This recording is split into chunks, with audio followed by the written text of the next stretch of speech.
É. Então o Srila Gurudeva está explicando que nós não devemos permanecer na fase de Kanista Adhikari. Então se vocês assistem, se vocês puderem me lembrar sempre no começo e não no meio ou no fim, é bom, porque a minha memória não anda muito bem. Então, aí Gurudeva está dando esse exemplo. Primeiro está falando que o devoto, o sadhaka, deve sempre se esforçar e não pode, e não deve ficar o tempo todo como Kanista Adhikari. Né? Kanista, né? Onde está a fé? Então, o Kanista Adhikari, uma das características dele é que a fé é muito débil. E ele tem fé na Artya Vigraha, na deidade, na forma da deidade Krishna. Mas quando entra o Vaishnava no templo, ele não dá atenção. Ele não consegue valorizar a posição suprema do Vaishnava. Né? Então é preciso continuar. Porque afinal de contas, Bhakti é um caminho. Né? Começando com Shraddha, depois Sadhu Sangha, Bhajana Kriya, Nata Niviti, assim por diante. Então é um caminho. É um caminho de desenvolvimento, de evolução. Então o Gurudeva deu vários exemplos dessa evolução. Primeiro, se tornar Madhyama Adhikari. Depois, Madhyama, depois que você já está na plataforma de Madhyama Adhikari, Madhyama Adhikari. E aqueles que já são Madhyama devem ir para Madhyama Uttama. E depois, em Uttama, devem tentar assimilar o que vem a ser Swarupa Siddhi. E assim por diante. Aí esse devoto, um discípulo, mas Gurudeva também explica que, apesar de Srila Prabhupada ter deixado tudo registrado nos seus textos sagrados, ele diz que nós não temos oportunidade de investigar a fundo esses livros, porque estamos sempre apenas distribuindo livros. Mas só isso não nos levará à meta suprema. Aí o discípulo faz uma pergunta importante. Então, se alguém está ouvindo um Rasika Tatvagya Madhyama Adhikari Vaishnava e avançando de Kanista para Madhyama, então, se essa pessoa está ainda distribuindo livros, há algum sukriti nisso? Aí Gurudeva fala assim, sem problema, claro que sim. Nesse momento, distribuir livros é bhakti, nessa fase. Então, é o nível da consciência da pessoa que está distribuindo que faz a diferença. Aí Gurudeva diz que sim, em qualquer atividade, se você está distribuindo livros, se você está adorando Thakuraji, se você está dando Harikatha, se você está cozinhando, né? Em tudo, a consciência do Bhakta, do Sadhaka, é que estabelece a diferença. Aí Gurudeva dá o exemplo de varrer. Varrer não é uma das 64 ramificações de Bhakti, mas varrer no Kunja, como as Sakis fazem, é a forma mais elevada de seva. Então tudo pode ser utilizado. O que nós usamos e mesmo o que não devemos. O que nós fazemos e mesmo o que não devemos fazer.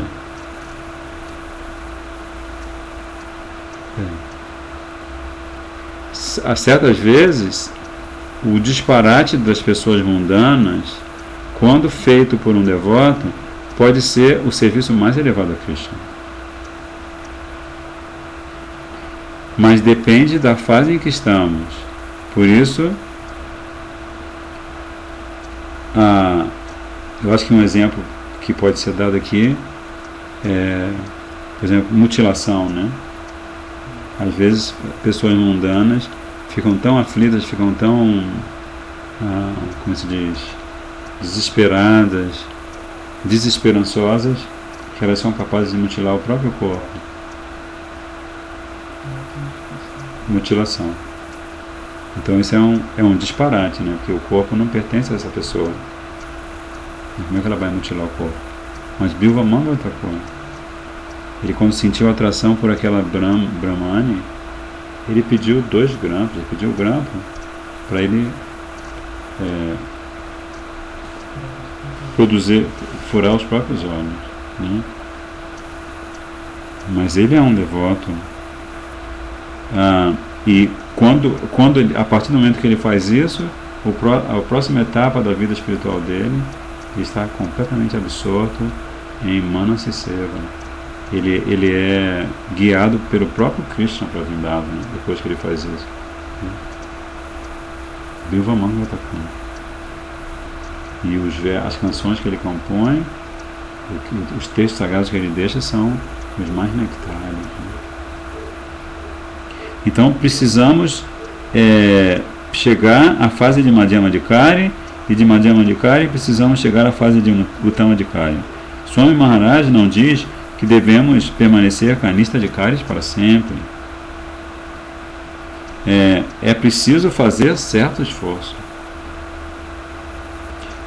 Se o sadhaka não está procurando fazer esse esforço, então ele deve pensar, ele deve considerar que a sua companhia não é lá muito boa. Há alguma fraqueza nele, está vazando em algum lugar. Ou é o seu guru, ou é ele mesmo. Se o seu guru não é qualificado, ele deve abandonar esse guru. Se não estamos experimentando avidez, desejo intenso ou entusiasmo, e não estamos procurando evoluir em nossa consciência de Krishna, de Kanista, Madhyamadikari, então esse guru que não nos está estimulando, nós devemos abandoná-lo. Aí o devoto continua lendo. O Gurudeva de vez em quando pede para o devoto ler um trechinho dos comentários de Srila Prabhupada. Aí ele lê aqui: não devemos permanecer canista de Kalis, aqueles que estão situados no patamar inferior do ser devocional e só estão interessados em adorar a deidade no templo. Aí Gurudeva, o comentário dele é: apenas adorar por milhares de anos, mas não servir ao Vaishnava de alta classe. Isso não será suficiente. Se você quer evoluir, você pode fazer adoração, mas ao mesmo tempo você terá que evoluir a sua consciência de Krishna, que desenvolver a sua consciência de Krishna, estando no convívio de Uttama Rasika Vaishnava. Caso contrário, você não avançará. Aí o devoto fala: Gurudeva, eu me pergunto qual é a qualificação mínima de aí o Gurudeva começa a falar em cima, eu acho, né? Porque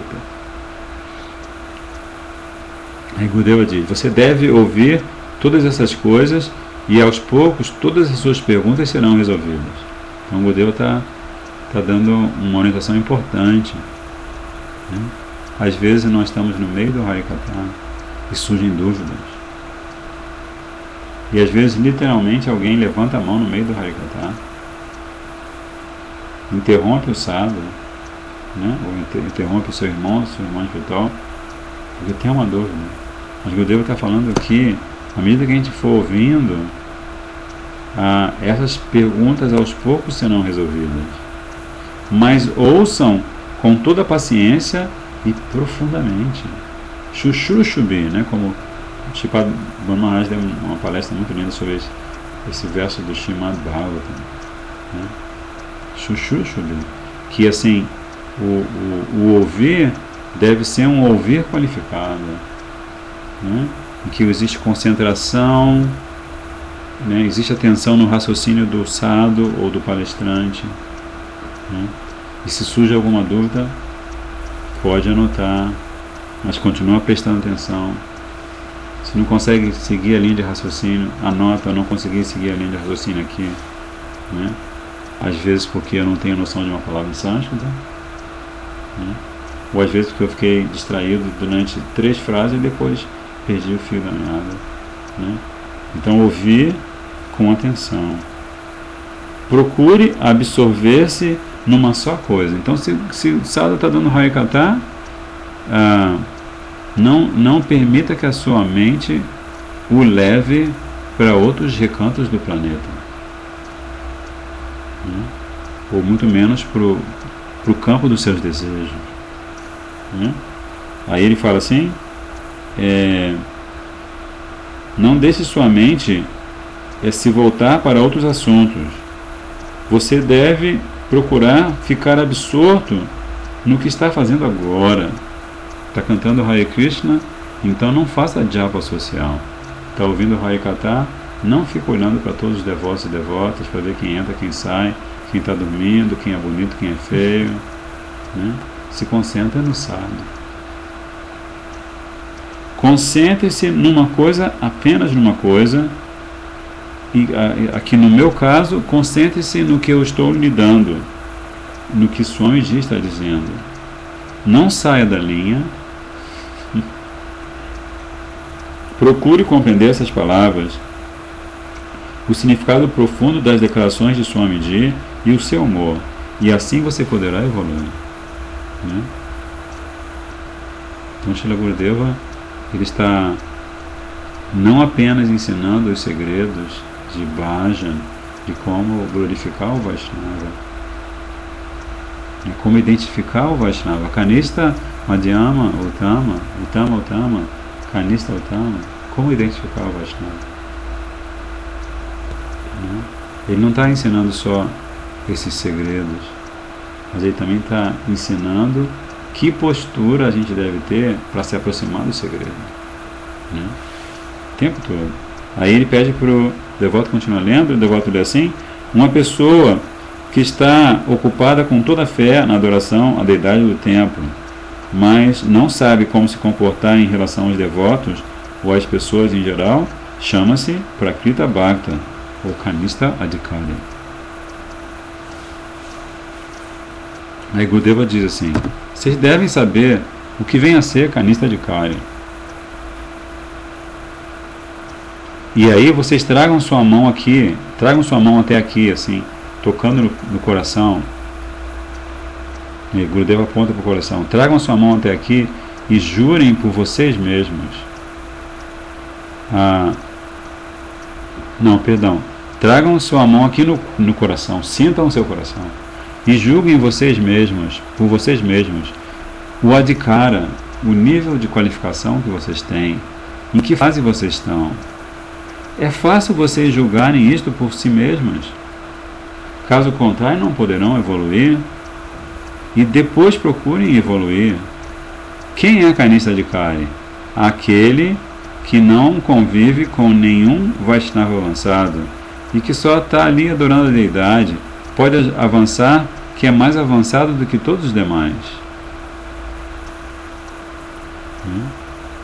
Então, por exemplo, se eu estou lendo o que Gurudeva está falando aqui, estou ouvindo o que Gurudeva está falando aqui, e se eu tenho essa mentalidade, eu vou adorar a deidade tudo à perfeição, mas por isso mesmo vou me considerar mais avançado do que os outros devotos que não adoram a deidade, né? Vou botar minha roupa de Brahmana, limpo, né? Passar uma tila gigantesca.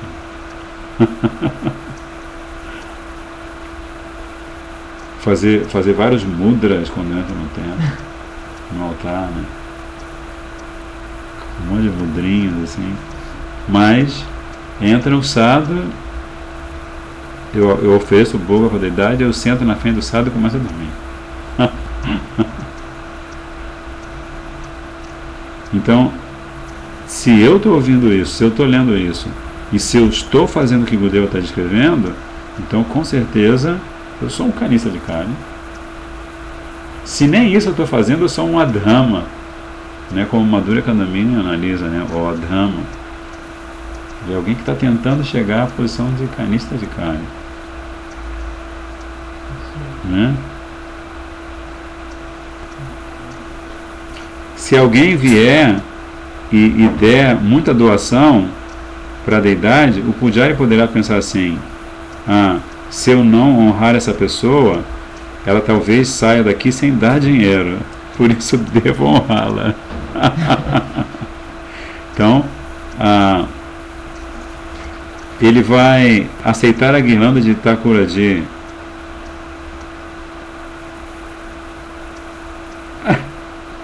Não, o Pujari vai estar pensando assim, né? Que se ele não honrar esse senhor ou essa senhora, a pessoa vai sair sem dar dinheiro. Então o que ele vai fazer? Ele vai pegar a guirlanda de Thakurji, mas como ele vai dar essa guirlanda para aquela pessoa? Aí Gurudeva fala assim, diz assim, ele não vai tocar na pessoa, vai jogar a guirlanda em cima do pescoço da pessoa.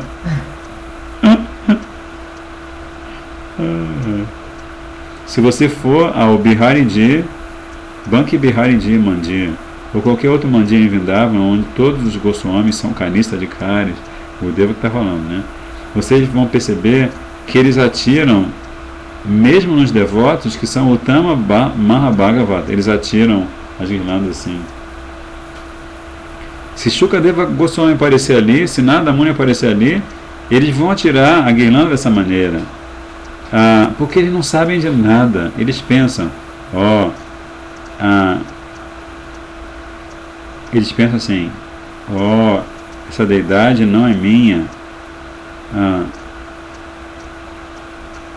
Não, aquela deidade não é minha, por isso ela pode ser desonrada, mas esta é a minha Thakura, e apenas a minha Thakurji deve ser honrada, não as outras. Por que essas pessoas estão dando doações àquela deidade? Elas devem todas dar doação à minha deidade. Então esse pujari não está pensando, minha deidade está em toda parte, minha deidade é inteiramente Krishna. Mahaprabhu está aqui, Giriraj está aqui, né? Nityananda Prabhu. É minha deidade. Eu estou até pensando que vou levar para Maceió, para Fortaleza, porque em Fortaleza, onde o Maharaj vai ficar, não tem deidade. Mas enfim, detalhe, né? Eles não conseguem pensar assim porque eles não desenvolveram sua consciência de Krishna. Vocês devem procurar desenvolver sua consciência de Krishna. Eu creio que será interessante se vocês assimilarem os ensinamentos de Swamiji. Não estou falando nada novo, estou apenas explicando as palavras de Swamiji no contexto. Não pensem que estou falando algo que seja separado do que ele falou ou do que qualquer outro acharya falou. Vocês também vão encontrar a mesma coisa em qualquer livro autêntico. Por isso vocês devem procurar ouvir. Porque eu fico pensando que vocês não tiveram muita oportunidade de estar com Swamiji e servi-lo praticamente num relacionamento direto. Eu tive essa oportunidade. Eu tive sorte de servir a Swamiji pessoalmente por mais de 30 anos. Por isso, vocês podem sim ouvir algo de mim para evoluir em sua parte. Nitaigo Premanandi. Então aqui acaba o comentário que Srila Gurudeva faz. O primeiro comentário que ele faz ao 5º verso. Mas aí tem uma outra palestra do dia seguinte, em que, claro, o Gurudeva vai continuar, porque o comentário de Prabhupada não terminou. Krishneti yasya giritam manasadita dikshasti chet pranatibhishta bhajantam isham sushushaya bhajana vigya mananya manya nindadi shunya ridamipsita sangaladya.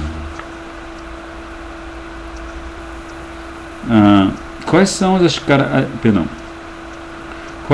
as características especiais nos escritos de Srila Rupa Goswami?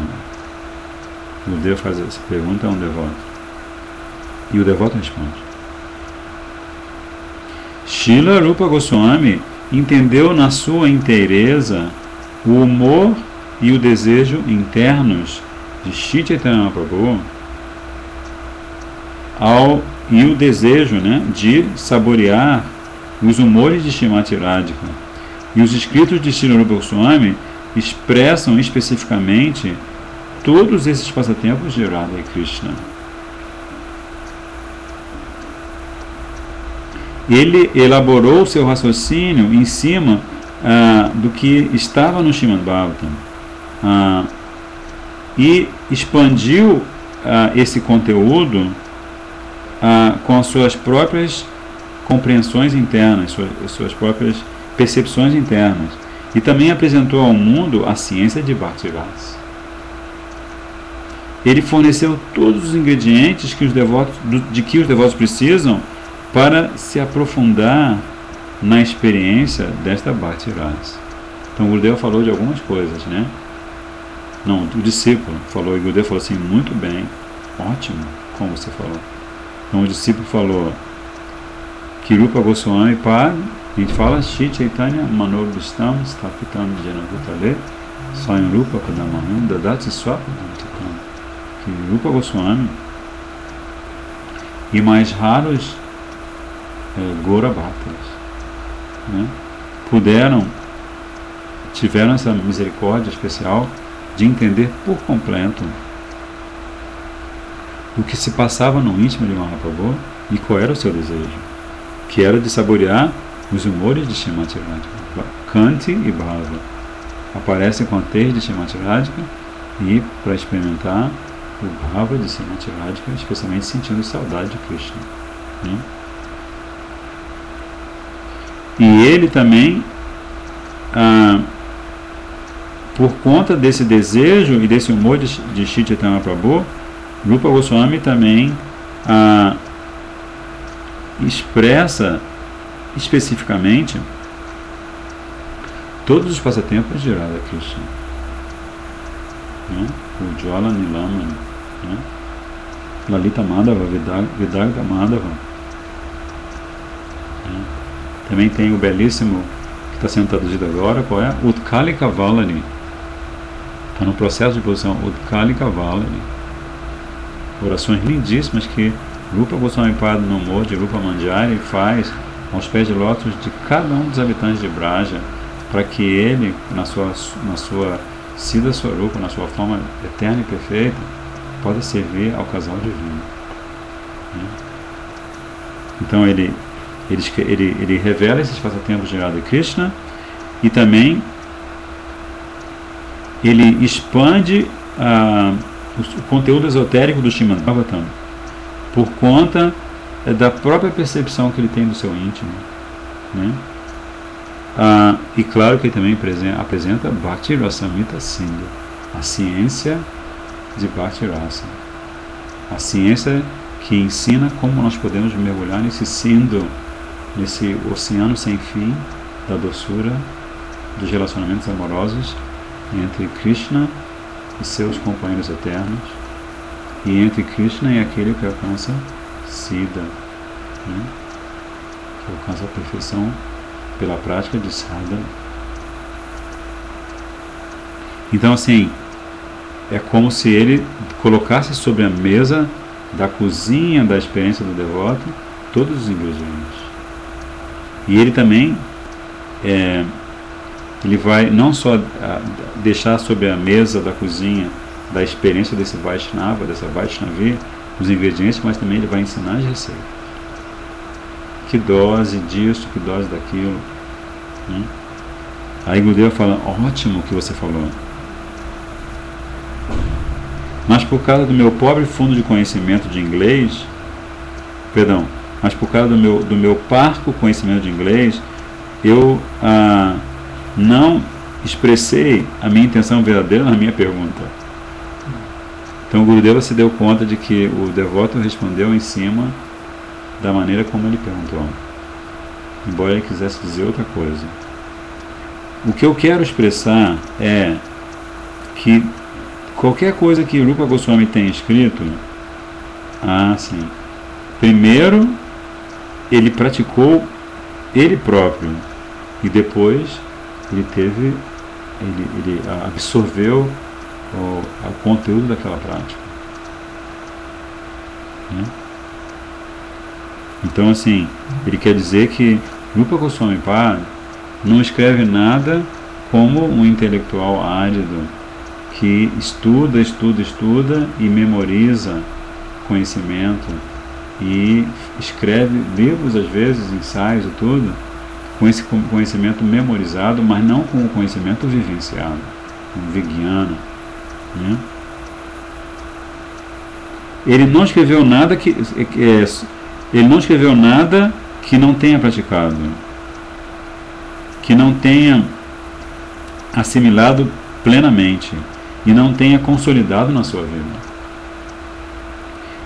ele praticou tudo, primeiro ele praticou tudo. Começando com o néctar da instrução,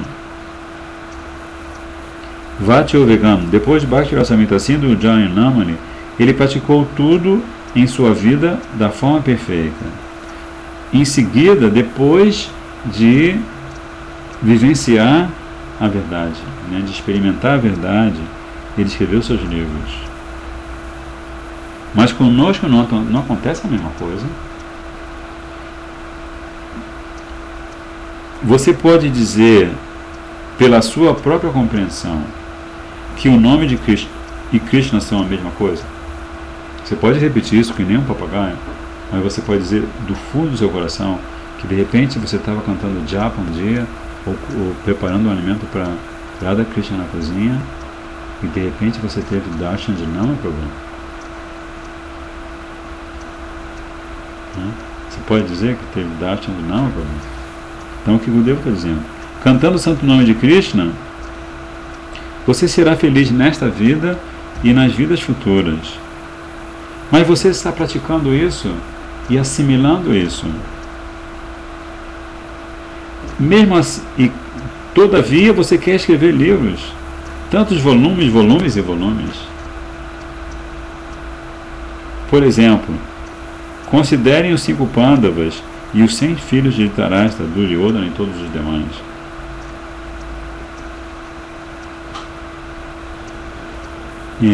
Dronacharya, ao todo, tinha 105 alunos, os 100 Kauravas e os 5 Pandavas.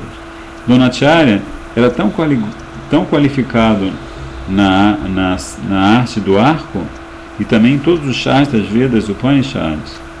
Ele sabia todas essas coisas. E assim ele dava aulas para os seus alunos, porque ele tinha noção introjetada do conhecimento. Ele ensinava arco porque ele era a arte do arco porque ele era um grande arqueiro. É isso. Inclusive, Gurudeva está falando de uma coisa que é muito perceptível na sociedade moderna, né? Os professores não sabem dar aula. Os professores não têm vontade de dar aula.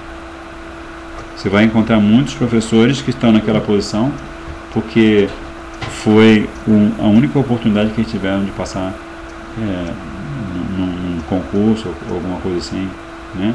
Ou fizeram letras porque não precisam estudar física e matemática. Eu mesmo estudei letras porque eu sempre quase não passava nas matérias, nas ciências exatas, né? Então isso é uma coisa comum na sociedade humana. A pessoa não tem o guna e karma para estar trabalhando como professor, mas é um professor. Mas isso não acontece com Dronacharya. Porque Dronacharya, na teoria e na prática, ele era perfeito. Então um dia ele deu uma tarefa, e a tarefa foi que todos os seus 105 discípulos deviam praticar falar a verdade. Eles deviam meditar nisso e depois voltar no dia seguinte. Mahabharata. Duryodhana disse: eu já aprendi isso. Não é tão difícil assim. Muito menos é uma filosofia complicada. Eu já pratico isso. Aí Dronacharya falou: não, você deve se recolher e pensar profundamente sobre isso. E depois volte amanhã, porque Duryodhana já de cara já estava argumentando com o seu mestre, né? Estava contrariando o seu mestre. No dia seguinte, todos eles se reuniram. E Dronacharya perguntou a Duryodhana: você se lembra o que eu perguntei? Ou o que eu pedi? Sim, disse Duryodhana. Muito bem. O Senhor nos disse para falar a verdade. O Senhor nos disse para falar a verdade. Aí Dronacharya falou assim: não, você não está se lembrando. Dronacharya perguntou: nesta turma aqui há algum outro aluno que não tenha entendido ou lembrado da minha instrução? Só uma mão e uma pera Não, só uma pessoa ergueu a mão. De quem é essa mão, você sabe? Yudhishthira. E o Yudhishthira falou assim, eu não assimilei a verdade na minha vida prática. Por isso não me é possível falar a verdade. Aí Dronacharya respondeu, então só você será capaz de perceber a verdade, mas para os outros será muito difícil. Então o Gurudeva continua, vou ler mais um parágrafo, depois nós vamos parar. A especialidade de Rupa Goswami é que cada palavra e letra que ele escreve não pode ser mudada. Ninguém pode jamais alterar o seu texto. Certa vez Sanatana Goswami estava lendo um dos poemas de Rupa Goswami e descobriu que o que ele achava ser um erro. E ele mandou Rupa fazer o seguinte: você deve corrigir isso aqui. E o que era aquilo? Veni Vyalanganapanam. Rupa Goswami descrevera a Veni, ou o penteado de Srimati Radhika, né, o rabo de cavalo, como uma serpente negra e muito venenosa, uma serpenta, serpente fêmea, porque a fêmea fica muito furiosa bem rapidinho e é fácil se colocar em posição de ataque. As serpentes macho não se tornam tão furiosas assim tão facilmente como as fêmeas. Então Rupa Goswami escreve Veni Vyalanganapanam. E aí Gurudeva fez assim, como é que essa serpente negra, como é que ela balança no ar, né? Ela faz um movimento assim. Aí Sanatana Goswami, mas por que você usou essa palavra? Ele perguntou. Vyala quer dizer serpente, serpente negra. Por que você usou essa palavra? Sendo o irmão mais velho e o guru, Sanatana Goswami aconselhou, você deve corrigir isso. Então, com toda a humildade, Rupa Goswami respondeu, irmão, eu acho que seria melhor se você corrigisse. Eu vou depender de você em relação a isso, para fazer isso. Aí Sanatana Goswami começou a procurar aqui e acolá uma palavra alternativa que fosse tão macia, tão doce, tão suave e doce. E ele assim se entregou àquilo de mente e coração, mas não conseguiu achar nada. Por isso decidiu, eu vou fazer isso, amanhã eu faço isso. Depois de cansado já de tentar e não conseguir, amanhã eu faço isso. Naquela época eles estavam hospedados no Radhakunda, em cabanas separadas. Quando ele voltava para a sua própria cabana, ele se sentiu atraído pela visão de uma lindíssima árvore kadamba. E penduradas dos galhos daquela árvore, havia 4 cordas que seguravam um balanço magnífico. E no balanço estava sentada uma aldeã lindíssima.